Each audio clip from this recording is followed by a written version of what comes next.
Асанғазиева Оразгүл, оңтүстік Қазақстан облысы Сарыағаш ауданының әкімі.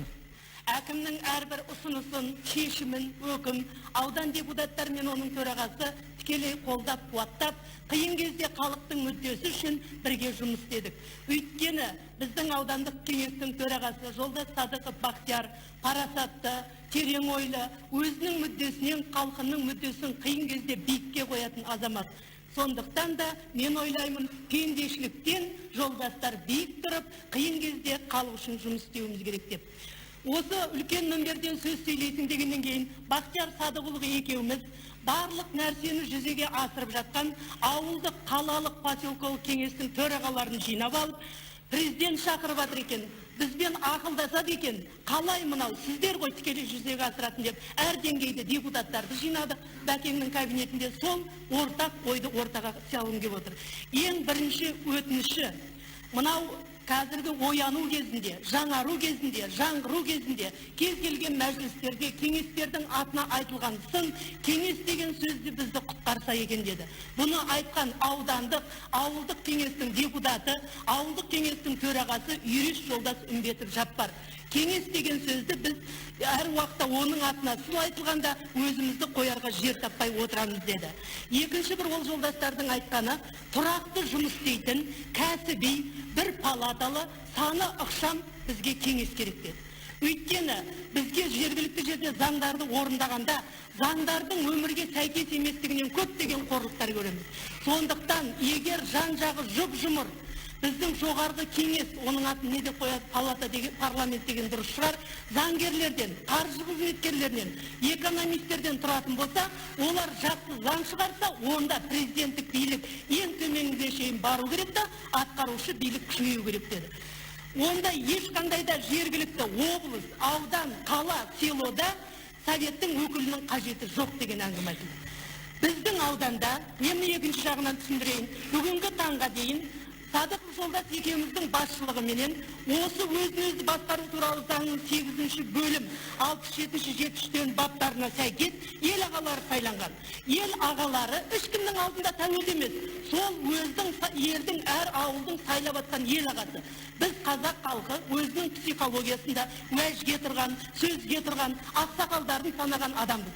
Міне сол ауыл ақсақалдарының құрылтайы өкілетті орган болса, олар әкімді де, сотты да, прокурорды да қажет кезінде тізе бүктіріп алдарында есеп бердіре алады. Ондай өкілетті органның алдында есеп беруді мен өзіме ар санамын. Ал дәл қазіргі кезде біз бұл жерде керек деп ойбай кеңес болмаса болмайды дегенмен мен шындықты айтайын. Мен әкім бола жүріп, ауылдық кеңестің ондаған сессиясына қатыстым. Бірде біреуінде 100% депутаттар жиналған жоқ. 50% әзер жиналады. Сарыағаш ауданының ең соңғы сессиясында 75 депутаттан 41 жиналды. Ал енді бүкіл облысты шулатқан Созақ ауданының соңғы сессиясында 75 депутаттың қажет мөлшерін жинау үшін бір аптаға жет болды. Сондықтан номенклатура депутат ешкімге керек жоқ. Халықты өз дәрежесіне көтереміз десек, ауыр болса да маған дейін сөйлеген советтің қызметкерлеріне, сіздерге ел ағаларының құрылтайымен жұмыс істеу керек. Ол кісілердің алдында біз өзіміздің басымызды иіп етемізді береміз. Біз Бәкең басқарған жиналыста прокурор, сот, әкім үшеуміз барып, ол кісілердің билігін берді. Ол кісілер немен айланысып жатыр? Ауыл арасындағы кикілжің, ұры, жұмыс істемей бос жүргендер, ағайынның арасындағы дау-думай, аптасына 15 ажыратып жатқан қай ауылдан ажыратып жатыр? Жаңа Мұхтар Шаханов ағамыз дүниені дүр сілкіндіріп өткенде Жетісайдағы бір ру жиналысын айтқан еді. Сендер олжа миллион сом ақша жинағанда руға еге бол, ұры болмасын, ажыраспасын. Жалпы біз аға сыйлап өз ауылының намысын қорғаған елміз. Сондықтан кеудем соқ, кездей соқ депутаттан гөрі бізге осындай ел ағаларының өкілетті органы керек. Ал енді мынау бізде президенттік билік төмендемей қалған. Біз партияның кемшілігін тура кооперативтікте қойдық. Ол ойбай барлық билік бастауыш партияның ұйымына деді, бірақ өмір бақи бастауыш партияны билік берген жоқ. Президенттік билікте ауданға келді шектеліп қалды. Советтің төрағасы дегеннен кейін олар қанша айтқанмен аудандық советке. Бұл мен туралы айтып тұрған жоқ, мен өзімнің жалпы тәжірибемді айтып тұрмын. Қазақтың бір қызы ретінде айтып тұрмын. Сол жаңағы ненің айтып тұрған әңгімемде менің бізде ең төменгі билік ауылдық кеңестің қазіргі төрағалары, бірақ олардың ауылнай болу керек, я болыс болу керек, я би болу керек. Ешқандай советтің төрағасымыз бұны өздері қалады. Олар президенттік билік қолында болу керек. Қазір оларда не мәшине жоқ, не айлық жоқ, не оны да участковый инспектор бағынбайды, не салық инспекциясы жоқ. Жалаң аяқ жүрген билік, ол маған билік.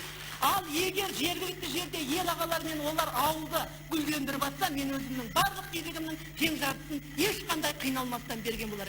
Жолдастар, бүгін билікке таласпау керек. 15 республика енші алып шықтық. Осы 15-не жұрт қарап отыр. Төраға менен әкім болып, орыс менен қазақ болып бөлінсек, күл болса екен деп қуанып отырған жұрт көп. Ел болса екен деген азаматтар атқа қоныңдар да, пендешіліктен төмендене алмайтындарың отбасыларыңда отырыңдар дегім келеді.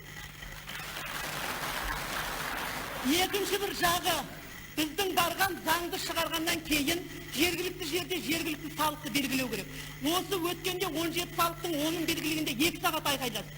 Өйткені аудандық кеңестің депутаттарының өресі жетпейді, біліктілігі жетпейді. Олардың ішінде ешқандай финансист экономистер жоқ. Сондықтан салық инспекциясы, прокуратура, соттардың қағаздары заң шыққаннан кейін тезірек бару керек. Күні бүгінге шейін бізде көбейтетін аппаратура жоқ. Тіпті жергілікті кеңестерде орындаушыға жетпей жатады президентіміздің указдары. Ал енді осы республикалық облыстық газетте ең көп айтылатын нәрсе мынау жекешелендіру туралы. Жекешелендіру туралы біздің ауылда үйді жекешелендірген. 2 мыңға 3 мыңға үй алған. Қазір көшіп жатыр, миллионға сатып жатыр. Бермейін десең, заң сондай, ол алғаннан кейін көйлегін қаншаға сатса үйінде. Өз халқымызды өзіміз қанап отырмыз. Жүрегіміз қанжылайды, орындамайын десең, әкім жаман, заңды орындамайды. Орындайсың, халқың қанжылап отыр. Я болмаса жер беру жөнінде. Ал жер бермесең, кім жаман, әлем жаман, президентіміз де бізге ұрысты жер бермей. Жер берсең, техника жоқ, аударылмай, арамшөп басып ол жатыр. Сондықтан заңды қабылдадық па? 1-2 айдың ішінде кабинет министрі тез соны орындайтын кіші техникасына басқасына беру керек. Ал енді жақсы шыққан заңды атқарушы билік атқарады. Ауылда сіз өткенде бізді апрельде шақырып айтып едіңіз. Өткен сессияда жұрт 2 қошқардың басы бір қазанға сияма дегенді айтып едіңіз. Байқадыңыз, сіз қалаған демократия халқыңызға жеткен жоқ. Сіз ойлағандай азаматтар еліңізде әлі көп емес. Сондықтан елде бір ғана билік болу керек, ол президенттік билік болу керек. Мына жаңағы ғана сөзден байқадыңыз. Сіз түгілі мен ана жерде отырып қанжылап отырдым, жігіттердің өресінің әлі де көтермегеніне. Сондықтан жоғарыда кәсіби бір палаталы заңгер, экономист, финансисттен тұратын парламент керек, а республикада жоғарыдан төмен қарай атқарушы билік керек. Ал оның ең төменгісі ауылмен біту керек, ауданмен емес. Ал енді бұнау қазір жекешелендіріп жатыр. Колхоз совхоздың басшылары, менің аудандық кеңестің депутатының біреуі колхоздың бастығы. Шошқаны 100% жермен қамтамасыз етіп, мұғалімдер мен медикке әлі күнге шейін бидай бермей отыр. Мінекей осыған селолық совет еш нәрсе демейді. Сондықтан бұл жерде кеңесу емес, ол жерде колхоздың бастығынан басқа шаруашылығы бар, кіші кәсіпорын бар, біріккен кәсіпорын бар. Баяғы нағыз билігі бар. Президенттік биліктің ең жоғарғы несі ауылда болу керек, мен тағы да айтқым келеді. Енді мен жаңағыдай әңгімені әр аудиторияда көріп жүрмін. Әсіресе біздің облыста соңғы кезде. Мынау жаңағы айтады, 70 жыл жиналған кемшілікке әкім кінәлі. Коммунизмді орната салмады. Жолдас президент, мен мына саясатыңыз сатыңыз қалдай. Үкімет бағам деді, бағамады. Партия қарсы етем деді, ете алмады. Елді бағатын елдің өзі. Осы саясатыңыз дұрыс. Бұл адамның алдында да, Құдайдың алдында да дұрыс. Бердік па, өзін өзі асыратын. Ал жалпы қазақ халқы жетімін жылатпаған, жесірін қаңғытпаған еліміз. Ел ағалары кімге қол ұшын беру керек, өздерінің қамқор қорын құрып алып береді. Ал енді менің тағы бір айтайын дегенім, мынау бізге әкімді тек қана тағайындау керек. Біздің республикада тағайындалу керек. Ол мен үшін емес. Мен әкім болмасам оңтүстікте біреу табылады. Мен биыл Көкшетау облысының Шортан ауданында болдым. Абылайдың алаңы бар. Кенесарының үңгірі бар. Қазақтың тұнған тарихында Кенесарыдан кейін тұңғыш рет қазақ тағайындалды. Ал егер сайланса, сайланар ма еді сол жолдас? Сондықтан біздің республикамызда міндетті түрде әкімдер тағайындалу керек. Тіл жөнінде әңгіме болмау керек. Конституцияда қалай жазылса, олай жазылсын. Егер заңмен тіл келетін болса, 3 жыл бұрын заң қабылданды. Заң қабылдауда ешқандай кінәрат жоқ. Конституцияға бүгінгі жазылғандай жазылсын. Бірақ әңгіме жазуды емес, әңгіме орындауда. Мен айтар ем, біздің ұлттың жігіттерінде ұлттық намыс жоқ.